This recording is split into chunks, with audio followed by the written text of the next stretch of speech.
इस वक्त अमेरिका के जाल में कई देश फंसे हुए हैं। अमेरिका किसी देश को आंख दिखा रहा है, किसी को चमका रहा है, किसी से अपनी बातें मनवाने को टैरिफ की धमकी तक दे रहा है। यहाँ तक कि डोनाल्ड ट्रंप ने अपने ट्रैप में देशों को ऐसा फंसाया कि उनके दोस्त बने देश भी समझ ही नहीं पा रहे कि दरअसल वो अमेरिका और डोनाल्ड ट्रंप के दोस्त हैं या फिर दुश्मन। कई देशों के लिए तो डोनाल्ड ट्रंप अमेरिका में नो एंट्री का बोर्ड तक लगा चुके हैं। अब ऐसे में आखिरकार भारत, जिससे कि पिछले कई दिनों से अमेरिका और डोनाल्ड ट्रंप खींचे चिढ़े से नजर आ रहे हैं, वो कैसे बच निकला? आखिरकार भारत ट्रंप के ट्रैप में क्यों नहीं फंसा? वो किसकी रणनीति थी? वो किसके विचार थे जिसने भारत को इस मुश्किल परिस्थिति में फंसने से बचा लिया? आइए जानते हैं पूरा मामला क्या है। नमस्कार, मेरा नाम है कनुप्रिया सत्तन और आप देख रहे हैं राष्ट्रीय जनभावना। अमेरिका के राष्ट्रपति डोनाल्ड ट्रंप की अस्थिर ट्रेड डिप्लोमेसी में भारत नहीं फंसा, इसकी एक अहम वजह भी है क्योंकि भारत ने संयम और सतर्कता से काम लिया था। प्रधानमंत्री नरेंद्र मोदी ने ट्रंप के दबावों के बावजूद धैर्य रखा और बैक कूटनीति जारी रखी। बैक चैनल कूटनीति क्या होती है, इस पर भी हम आगे बात करेंगे। दरअसल भारत ने ट्रंप की मनचाही शर्तों को सुना, उसे समझा और इसके साथ साथ उसे ये समझ में आ गया था कि अमेरिका जब चाहे जैसे चाहे देशों को घुमाने की कोशिश कर सकता है। इसी के चलते भारत ने धीरे धीरे अपने रणनीतिक विकल्पों को मजबूत किया और ट्रंप के ट्रैप से बचा रहा। हम आपको बता दें कि पिछले कई दिनों से प्रधानमंत्री नरेंद्र मोदी अमेरिका के उठाए जा रहे सवालों पर चुप थे। भारत ने जब अमेरिका ने ऑपरेशन सिंदूर को रोकने का क्रेडिट लिया, तब भी भारत ने इससे इनकार किया था। पिछले कुछ दिनों से लगातार अमेरिका भारत और रूस की बढ़ती दोस्ती से नाखुश है। इसके बावजूद भारत ने अपनी दोस्ती रूस के साथ कम नहीं की। विपक्ष ने भी सरकार पर निशाना साधा, सरकार चुप रही, अपने बचाव में कुछ नहीं कहा। लेकिन आज जब डोनाल्ड ट्रंप के ट्रैप में पूरी दुनिया फंसी है, तब भारत उससे बाहर है।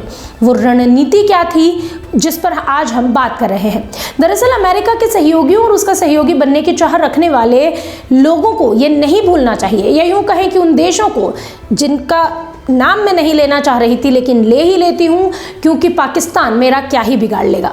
तो पाकिस्तान को ये कभी नहीं भूलना चाहिए कि डोनाल्ड ट्रंप कभी किसी से सगे नहीं होते हैं और वो किसी भी वक्त आपसे नाराज़ हो सकते हैं।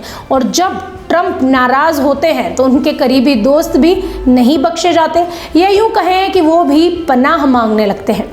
हाल ही में फ्रांस के राष्ट्रपति इमैनुअल मैक्रों और नाटो प्रमुख मार्क रूट ने इस कड़वी सच्चाई को महसूस किया जब डोनाल्ड ट्रंप ने ग्रीनलैंड को लेकर बढ़ते तनाव के बीच किसी नाराज एक्स लवर की तरह उनकी निजी बातचीत को सार्वजनिक कर दिया। इससे इतना तो साफ हो गया कि डोनाल्ड ट्रंप भरोसे के लायक नहीं है।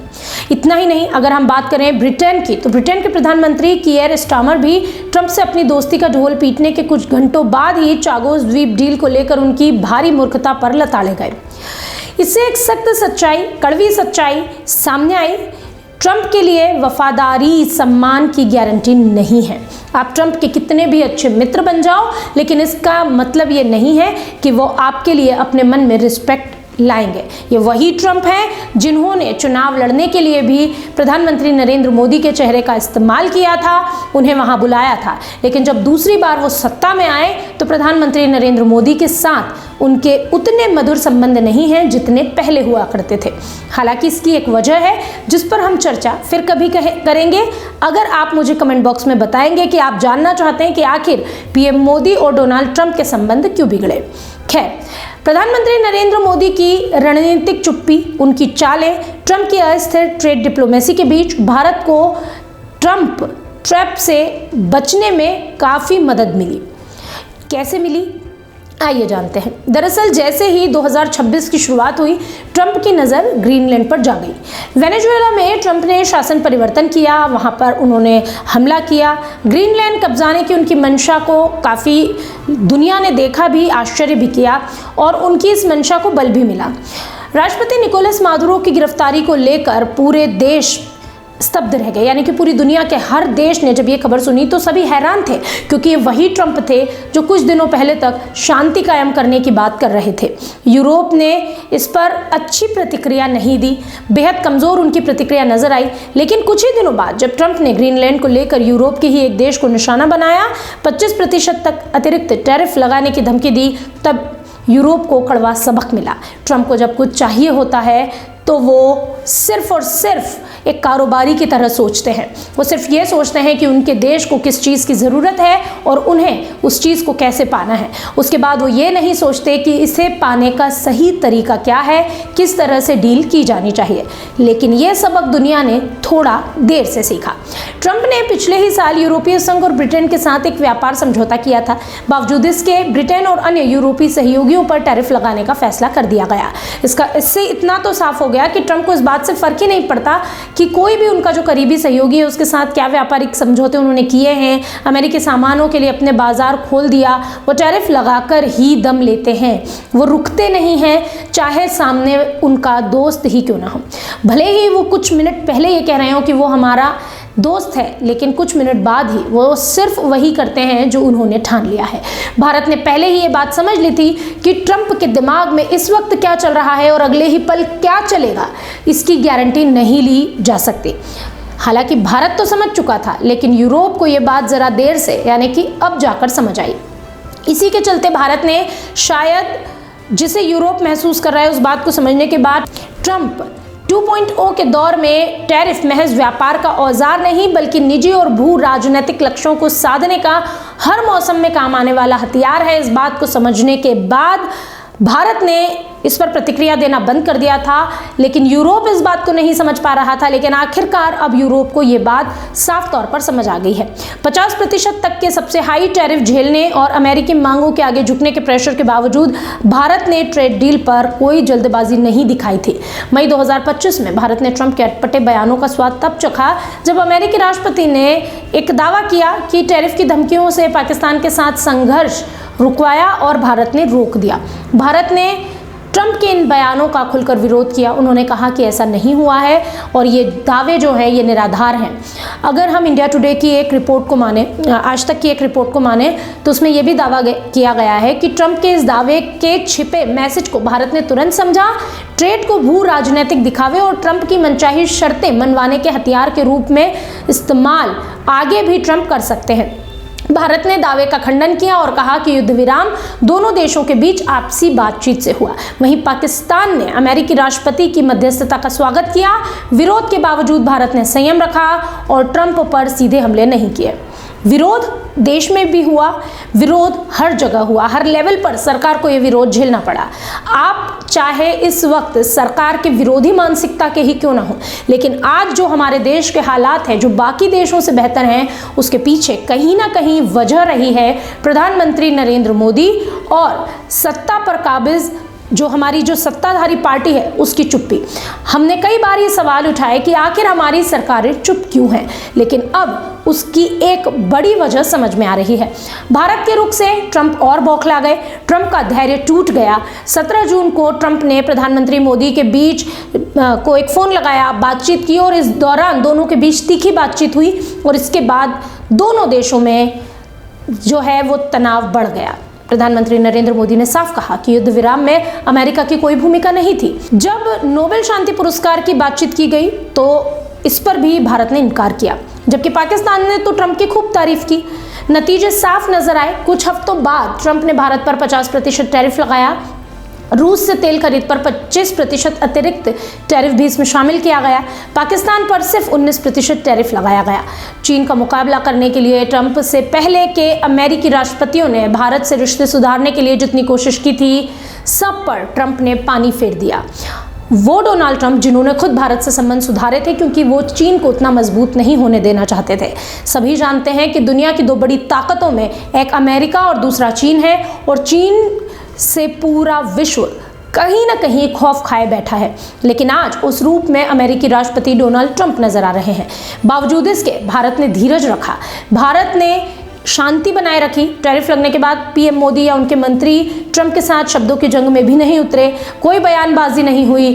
भारत अपने रुख पर अड़ा रहा, डटा रहा। कई बार सवाल उठे कि कब भारत बात करेगा, भारत की विदेशी नीतियां कमज़ोर हैं। इतना ही नहीं, विशेषज्ञों ने ये तक कहा कि प्रधानमंत्री मोदी को जो सलाह दे रहे हैं वो सलाह गलत दी जा रही है।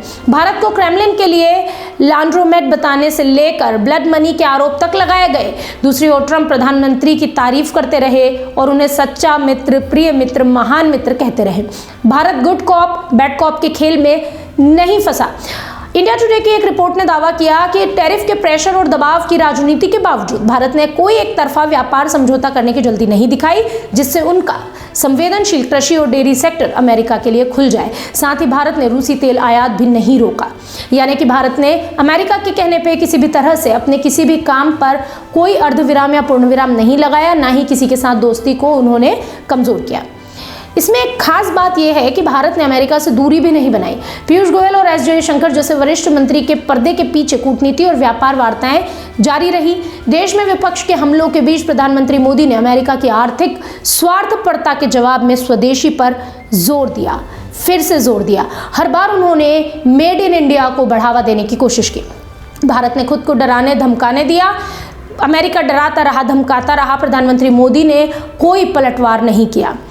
SCO शिखर सम्मेलन के लिए चीन की यात्रा कर और रूस के राष्ट्रपति व्लादिमीर पुतिन के साथ निजी कार यात्रा कर ट्रंप को यह भी संकेत दिया कि भारत के पास अमेरिका और पश्चिम से परे भी रणनीतिक विकल्प हैं। ये दशकों से भारत की आधारशिला रही है। गुटनिरपेक्ष विदेश नीति का एक उदाहरण प्रधानमंत्री नरेंद्र मोदी ने इस दौरान पेश किया और अमेरिका को कहा कि उनकी आंखों का कोई डर भारत को या भारत की राजनीति को नहीं है। भारत ने ब्रिटेन, न्यूजीलैंड, ओमान के साथ व्यापारिक समझौते भी किए। यूरोपीय संघ के साथ एक बड़ा समझौता भी जल्द होने की खबरें सामने आई हैं। भारत ने बिना किसी शोर शराबे के अमेरिकी दालों पर 30% टैरिफ भी लगा दिया। ऐसा कदम था जो ट्रंप को और नाराज कर सकता था, लेकिन भारत ने इस बारे में सोचा नहीं। अमेरिकी राजदूतों ने इस बारे में अपनी सरकारों को पत्र लिखा, भारत से भी बातचीत की। भारत ने दोनों नेताओं की बातचीत में नैरेटिव अपने ही हाथ में रखा, कभी भी अमेरिका को ऐसा नहीं करने दिया कि वो उस पर दावा कर सके। दो विदेशी मीडिया रिपोर्ट के मुताबिक 17 जून की बातचीत के बाद प्रधानमंत्री मोदी ने ट्रंप के 4 फोन कॉल भी इग्नोर कर दिए थे। अमेरिका भारत के साथ आंशिक व्यापार समझौता करना चाहता था, लेकिन भारत सरकार जानती थी कि अतिशयोक्ति के शौकीन डोनाल्ड ट्रंप बातचीत के नतीजों को कैसे तोड़ मरोड़ कर पेश करते हैं। कहीं ना कहीं डोनाल्ड ट्रंप से पीएम मोदी बहुत अच्छी तरह से वाकिफ हैं, क्योंकि पीएम मोदी ट्रंप के बेहद करीबी मित्र रहे हैं।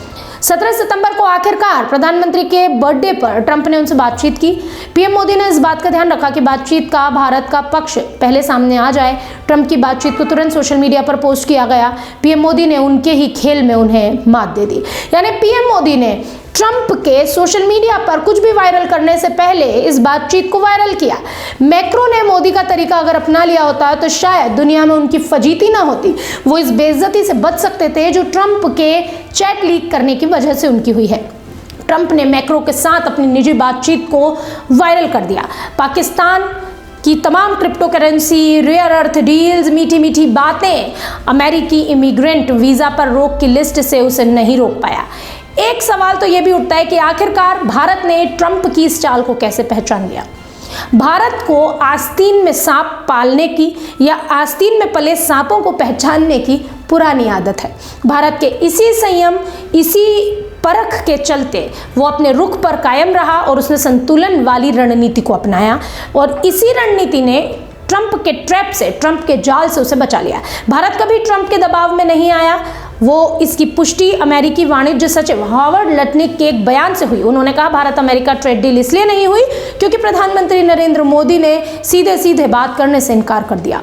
किसी भी झगड़े में ना तो फंसने के हालात हैं, इस बात को सावधानी से समझा, मैनेज किया गया और भू राजनीतिक विशेषज्ञ और लेखक फरीद जकारिया ने इस बात की तारीफ भी की थी। दावोस में इंडिया टुडे से बातचीत के दौरान उन्होंने ये सारी जानकारी दी थी और इंडिया टुडे की एक रिपोर्ट में इसे कोट भी किया गया है। आपको बता दें कि उन्होंने इंडिया टुडे को दिए अपने इस इंटरव्यू में कहा था कि धैर्य रखें, ट्रंप अस्थिर हैं, ट्रंप स्वभाव से अलग है, जहां तक हो सके उन्हें संभालिए, थोड़ा खुश रखिए। यूरोप और अमेरिका के बीच चल रहा टकराव भारत की सतर्क रणनीति को दिखाता है। टैरिफ और व्यापार के दबाव के बावजूद ना तो ट्रंप की बुराई की गई, ना उनकी आलोचना, ना तारीफ, ना कोई व्यक्तिगत हमले इस दौरान भारत ने किए। भारत ने जो रणनीति अपनाई वो थी बैक चैनल डिप्लोमेसी की। उसे उन्होंने खुला रखा, अपने मूल हितों की रक्षा भी की। टैरिफ किंग ट्रंप के कोई स्थायी व्यक्तिगत लगाव नहीं है, ये बात को भारत ने समझ लिया था। उसकी दिलचस्पी सिर्फ अमेरिका के लिए बड़ी से बड़ी डील करने में है। भारत ने ट्रंप को बहुत सही समझा, बहुत सही पढ़ा, और यही सबक भारत जो पहले ले चुका था वो सबक आज दुनिया के बाकी देश ले रहे हैं और यूरोप ले रहा है। हालांकि हम ये कहेंगे बड़ी देर कर दी हुजूर समझते समझते। भारत की इस रणनीति ने भारत को ट्रंप के ट्रैप से बचा लिया। आपको क्या लगता है, क्या भारत को इसी तरह की रणनीति अपनानी चाहिए और भारत को दूसरों के झगड़े से हमेशा बचकर सिर्फ अपने देश की कैसे प्रगति की जाए इस बारे में सोचना चाहिए? अपनी राय कमेंट बॉक्स में बताएं और देखते रहिए राष्ट्रीय जनभावना।